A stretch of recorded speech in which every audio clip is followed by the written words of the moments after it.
First of all, I didn't even know Sports Illustrated even do like PW Insider when it comes to professional wrestling. Like I did not expect it, but they seem to be incredibly biased when it comes to all elite wrestling. Especially when it came over to the quality of wrestling. And don't get me wrong, I feel like when it came to like overall premier live events, I feel like AEW has done a bit more of an upgradable job when it comes to like wrestling quality, card quantity. Like you at least get 8 to 10. I think the most they did was like 12 matches in a card, back around all in. And now we're gonna like get over this joke. All Elite Wrestling somehow won Promotion of the Year after analytically having the worst year of their life, where they picked up like 400 to 300,000 viewers. Annual Weekly losing at least 20% of its audience from last year.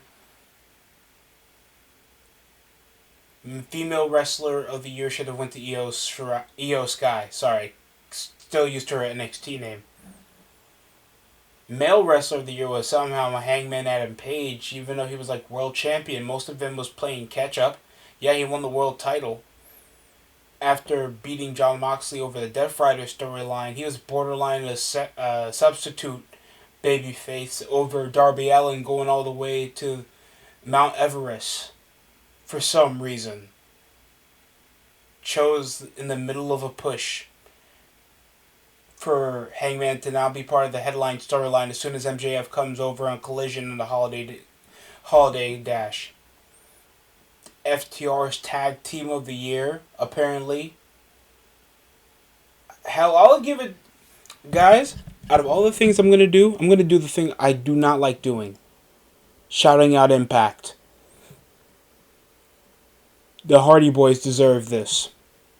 The Hardy Boys deserved Tag Team of the Year. I felt like they had outstanding matches, simple narratives. They were tag team champions. I feel like if you're most present with the title and storylines involving around segments, especially having a farewell, a last match with Team 3D, that practically Dudley's versus Hardy Boys for the final time, having iconic matches, memorable segments, and interacting while you're like being the most important part of the card, should have went to the Hardys.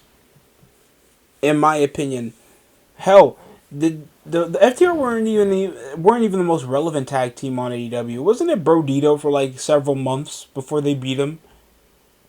Osprey best in ring.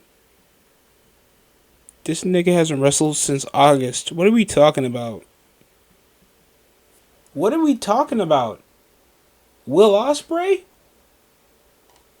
Will Ospreay. And you can look over in the AEW website where they shamelessly plug over the energy drinks nobody bought. And we're seeing right now like the shameless interface of somehow Will Ospreay, that's been primarily injury prone, has only gotten one like... I wouldn't even mind if they had his former friend that he was feuding with for like the last several months, because he was like TNT champion for a long time and he had a lot of TV on him with like a couple memorable matches. So why not? They had him on the list before, and yet Mercedes Moné makes it when she wasn't even the most important women's wrestler on the roster?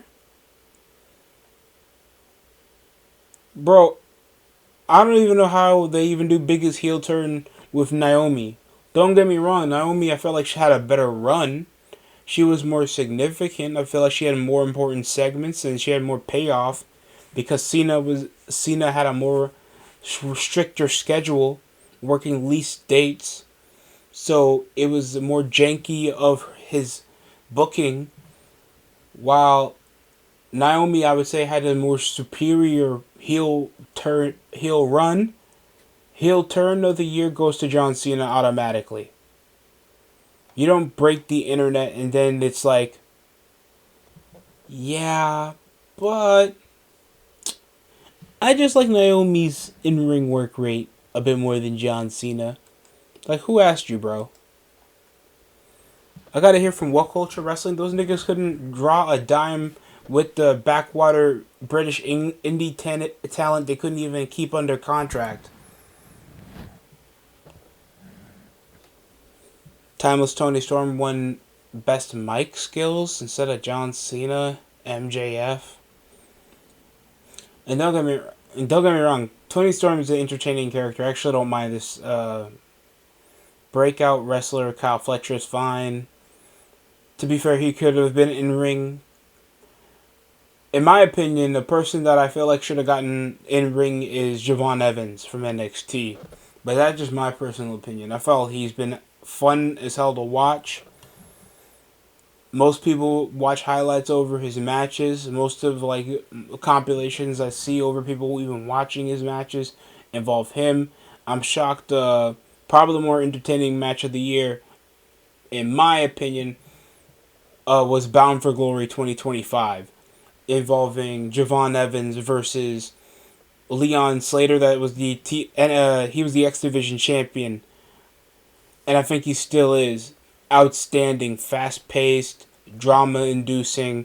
Well, not that much of storytelling, but if you want to see like fast paced cruiserweight, fun action with some good pieces and good fun spots that doesn't feel like they're doing too much.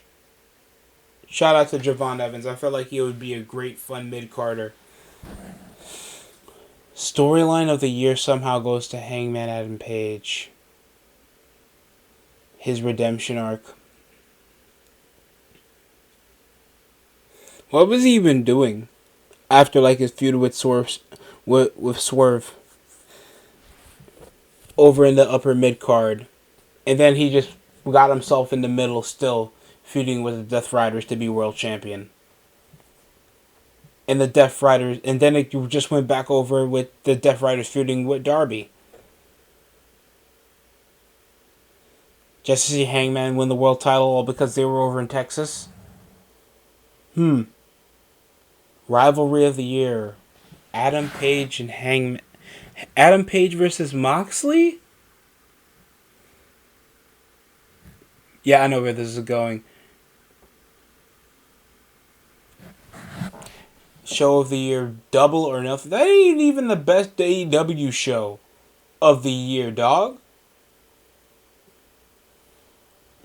I am telling you, sometimes you just gotta like spit it out so you can breathe a little.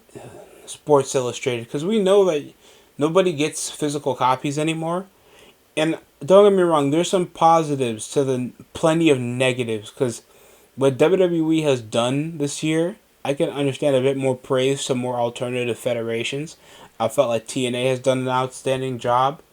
I feel like even though NXT is a flawed product when it comes to the live presentation, it's shown some good upstart talent, especially in the women's and men's division. I feel like if the NXT champions have looked legitimate, like talents that look like they can carry their own in the ring, that actually show they have a mic presence. Most of their entrances feel interactive, and I feel like some of the characters actually have a bit more charisma than back over in the black and gold era. You could talk with your mama about that, but Adam Cole was not going to be a headliner as soon as he gets called up. Nigga got called over to be a manager. Because you're like skinny fat and like 5'11" with shoes on, trying to super kick your way to say Adam Cole baby until you get jobbed off by Chad Gable. Chill out. All In should have been show of the year. If it wasn't gonna be All In, it could have been maybe SummerSlam would have been an honorable mention, or hell, they could have put Bound for Glory 2025. I felt like that was a more entertaining show, had more crazier matches, was more more consumable.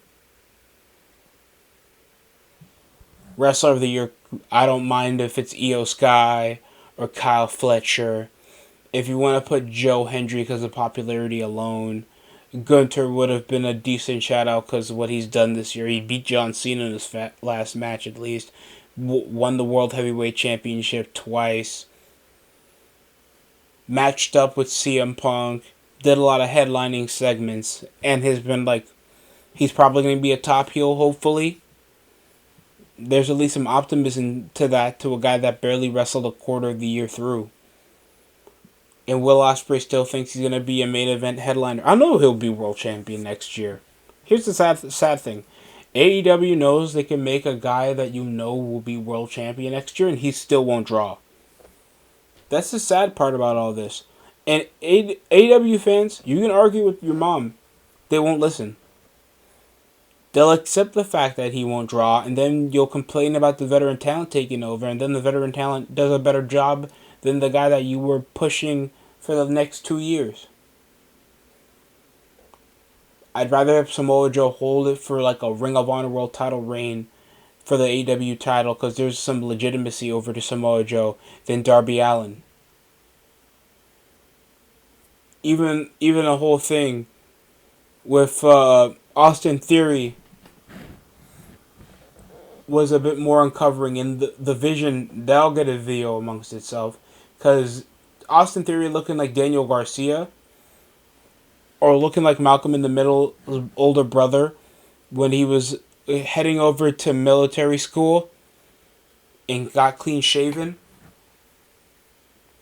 That's what Daniel Garcia, what Austin Theory looks like, and he will get no heat at all over him randomly curb stopping, and the build for his face reveal only took under a month after Survivor Series.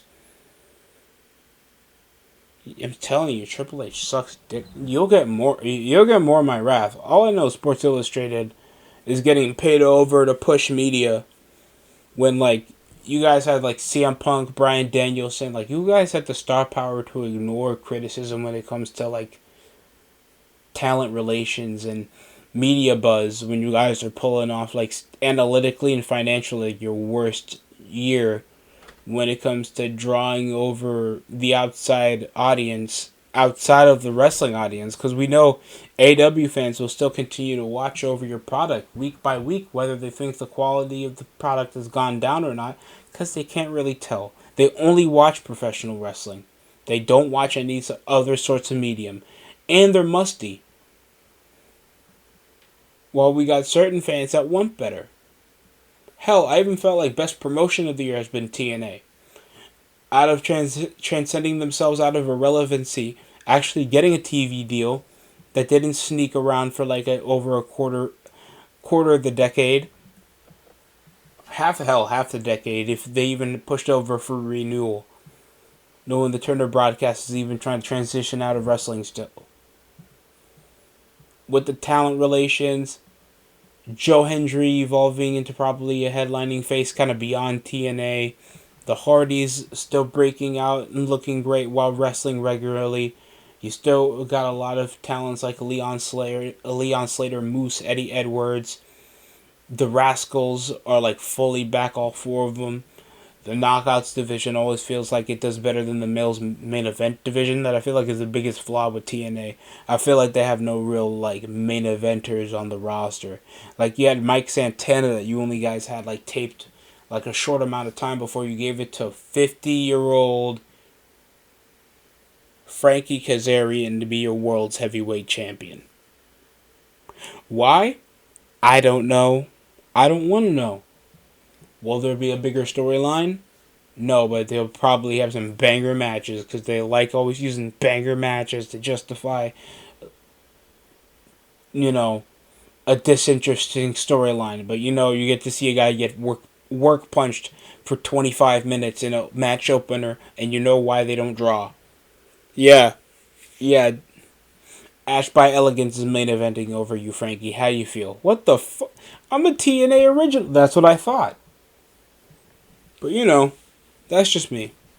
Tell me how you guys feel about the promotion of the year and all the top listing Sports Illustrated wrestling awards.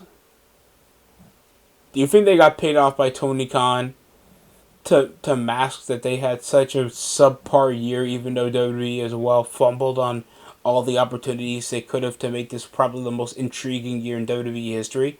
And don't worry, WWE will get a negative video on themselves real quick. And I used to be notable for that around early in the channel. That's it for me over in the DC show. Like, comment, subscribe, and if this is the last time you're watching this video, or last time you've seen this channel, I just want to wish you a happy holiday, Merry Christmas, Happy Hanukkah, Kwanzaa, and I hope you guys have a great and better 2026. Thanks for watching.